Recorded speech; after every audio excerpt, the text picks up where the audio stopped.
Greetings and welcome to this edition of Positronic hypersonic. Positronic hypersonic. Positronic hypersonic. I'm Barry P. Cook, and I'm here to talk to you about Fantastic Four First Steps, which was just released today. So let's get into it. As the movie starts, it's 1964 on Earth 828, which is different, of course, from Earth 616 in the main MCU, and it's named Earth 828 after the birthday of Jack Kirby, just for your information. And on this Earth, the Fantastic Four are already regarded as the world's protectors, having become superheroes some 4 years prior. During a family dinner, Reed Richards and Sue Storm revealed to Ben Grimm and Johnny Storm that they are expecting a child. A few months later, Shala Bal, a Silver Surfer, suddenly appears to announce to the people of Earth that their planet has been marked for destruction by a planet-devouring cosmic being known as Galactus. After studying numerous anomalies involving the disappearance of various planets, the team decides to confront Galactus. Tracking the Silver Surfer's energy signature to a distant star system, the Fantastic Four head for it, and they find a planet there in the midst of being destroyed by Galactus' ship, and they're captured. Galactus offers to spare Earth in exchange for Reed and Sue's unborn son, Franklin Richards, who will later become the hero powerhouse, wielding abilities such as reality and molecular manipulation, as well as vast psionic powers that will manifest as telepathy, telekinesis, energy blasts of concussive force, precognition, and astral projection. As Galactus senses an immense power within the child, and this induces Sue to go into labor. The team refuse and escape from Galactus and the Silver Surfer using gravity from a black hole. On the flight back to Earth, Sue gives birth to her son, Franklin Richards. Following a disastrous press conference to explain their failure to defeat Galactus, the world turns against the team, fearing Galactus' imminent arrival. With Franklin in her arms, Sue declares to the public that the Fantastic Four will do whatever is necessary to defeat Galactus, regaining public trust. As such, Reed devises a network of standing teleportation bridges that will transport Earth away from Galactus' reach by hiding it in a distant galaxy many light years away. Just as they begin activating the bridges, they're destroyed by the Silver Surfer. Johnny stops her from reaching the last bridge in Times Square and, having learned her language since their first encounter from studying transmissions that the team picked up over a period of time, which also allowed him to learn a little bit about her, identifies her as Shala Bal, who willingly became Galactus' herald to spare her own world from the same fate. Forced to hear the dying words of planets she's led Galactus to in the past, Shala Bal flees in anguish. Then, using Franklin as bait, the team plans to lure Galactus to the Times Square Bridge and teleport him away from Earth, negotiating, in fact, with Mole Man to evacuate the citizens of New York to his underground city of Subterranea. The plan fails, and Galactus takes the baby from the team's headquarters in the Baxter Building. Sue then forces Galactus into the portal using her shield-generating powers, while Reed rescues Franklin. When Sue begins to falter from overexertion, Johnny prepares to sacrifice himself to give Galactus a final push into the portal. But having a change of heart, Shala Bal stops him and sacrifices herself instead, as Galactus gets consumed by the portal and thrown into the void. Reed, Ben, and Johnny flock to Sue, who has died after exhausting her powers. However, when Reed places Franklin on her chest, his newly awakened powers resuscitate her. In the aftermath of all of this, the team is celebrated for their victory. That's where the movie proper ends, but in a mid-credits scene taking place 4 years later, Sue is reading to Franklin at the Baxter Building, and after momentarily leaving the room, she walks in on a person in a green cloak interacting with Franklin in their living room, silver mask in hand, and that's the end of the whole movie. So I found this movie to be enjoyable, and I have to say, I feel I have to say anyway, that I liked it better than Superman.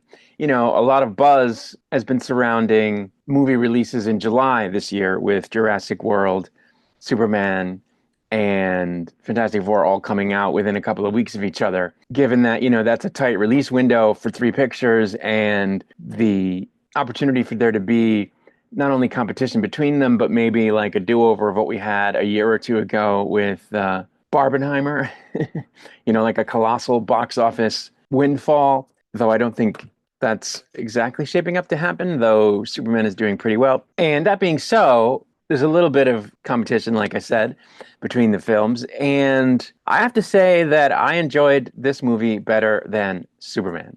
That said, I enjoyed Jurassic World Rebirth better than both movies. Anyway, that's neither here nor there. I like this movie quite a bit. A lot of that is owed to the 1960s future blended aesthetic that they went with for the film, which is really, really great and which comes off really, really well throughout the whole thing. The movie just looks fantastic. The technology that they display works really well. You know, the retro future technology is pretty cool. So I really like the aesthetic of the film, and the cast is great. Vanessa Kirby as Sue Storm is fantastic. Pedro Pascal plays an excellent, if slightly dour, Reed Richards, which I'm not really used to. Reed's not normally that dour of a character, but I think Pedro Pascal pulls it off, even with the mustache. And I think, the remaining members of the team did well with the material they were given. The thing is, I didn't like the characterization of Johnny and Ben, aka the Thing. I thought they were very bland as characters. Ben is way too soft-spoken in this movie for the Thing. Just way too soft-spoken. The Thing is I don't want to say a bombastic character, but a very forward-facing character, a very hard to miss character that doesn't blend into the background, let's say, sort of verbose character, and even a little bit of a gruff character. And I mean, his name is Grim for a reason. And that doesn't happen in this movie. You don't see that in this movie. He almost whispers all of his dialogue, and he's very, very mild mannered. He just comes off as a gentle giant, which is fine because, I guess there is that softer side of him in the comics, but I don't know. It didn't play for me when that was his entire personality. I wanted him to be gruff and and there's none of that. So that was a little disappointing for me. As for Johnny Storm, I didn't like his characterization either. He's very bland in this. You get the sense that he's a bit of a quipster and a bit of a good old boy kind of thing, a skirt chaser. But those elements are barely part of his character. He just comes off as a really great guy.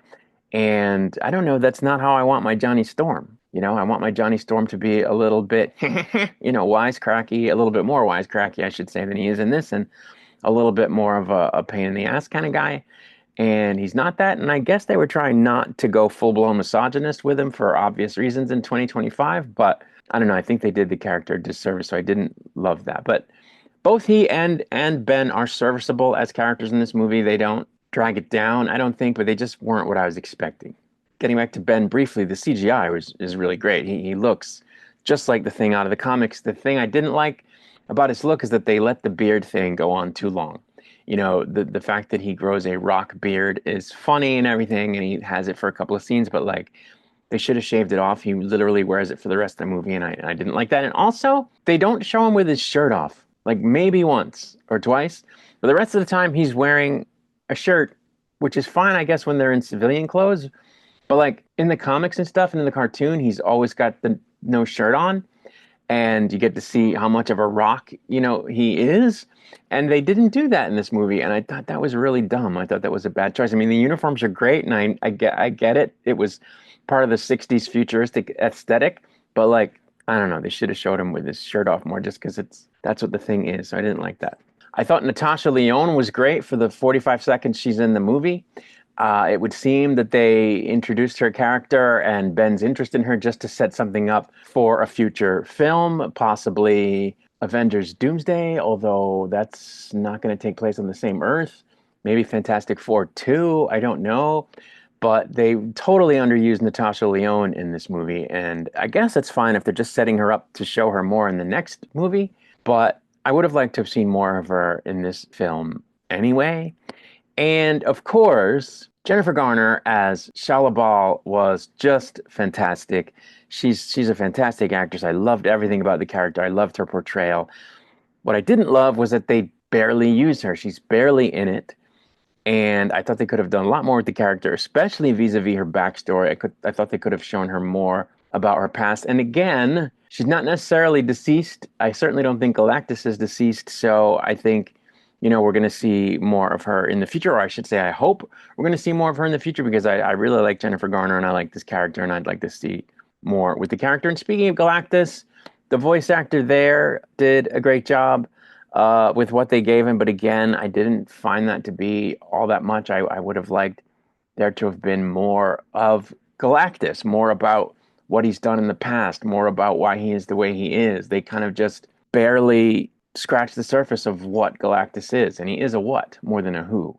So again, maybe there's going to be more about that in another movie, but I really thought this was the movie where they should have given us more of Galactus and show us what Galactus is. I thought that the story overall was well executed. It's really the story of this family and how they are so close and how they care for the world and how the world thinks so highly of them and how they always try to do the right thing and how they struggle with the weight of being the world's only heroes, because on Earth 828 there are no other heroes in this version of the MCU. So I thought all of that was good. The problem is that it made the movie very thinky talky. And I like a good thinky talky movie. I really do. But not when the thinky talky movie is supposed to be a superhero movie. When the movie is supposed to be a superhero movie, I wanted to see superhero antics. And there's very little superhero antics in this movie. Johnny Storm gets the most of it, which is fine because it's really cool when he does this flame on thing. But there's very little use of the Thing as a beat 'em up, do the heavy lifting, smash a lot of stuff superhero. And I think that was a mistake. There's very, very little of Reed using his abilities, which, as abilities go, I've always found a little bit boring, but like, I still want to see it. I still want to see him stretch around and do stuff. And they do show some, but not in ways that really make you go, oh, wow, that was cool, and there's very little of it. They spent a lot of time on the sequence where the Fantastic Four goes to meet Galactus and then the ride home where Sue gives birth. And I don't know that that was the right choice. I mean, those scenes are exciting in that they're in peril a lot of the time during those sequences, and you have to watch them sort of work together to overcome it, and there's tension and everything. And, that's fine. But I in place of showing them kick bad guy butt, I didn't think that was a good choice. I thought they could have used that time otherwise, or have made the movie a little bit longer. I mean, normally you don't want the movies to run longer than needed, but I think in this case, they could have used a little more time to really show the team being superheroes, thwarting bad guys, as it were, and work that into the story instead of some of the more cerebral scenes where they're, doing a lot of hand-wringing and fretting. I don't know. I know I said I liked this movie more than Superman and then proceeded to talk about it in a way that makes it sound like I didn't like it more than Superman, but I did. I really did. I just think that it could have been even better. And, Superman disappointed me so much with some of the choices they made that it wasn't hard to like this movie better than that. And like I said, it looked really good, and I'm a sucker for a great aesthetic. So I don't know, all of that combined, the good performances, by Vanessa Kirby and Peter Pascal and Kirby. Can't forget Kirby. And of course, Jennifer Garner really made me enjoy the film, but there were, things about it that I would have enjoyed more. Like I said earlier, I would like to have seen more with Galactus.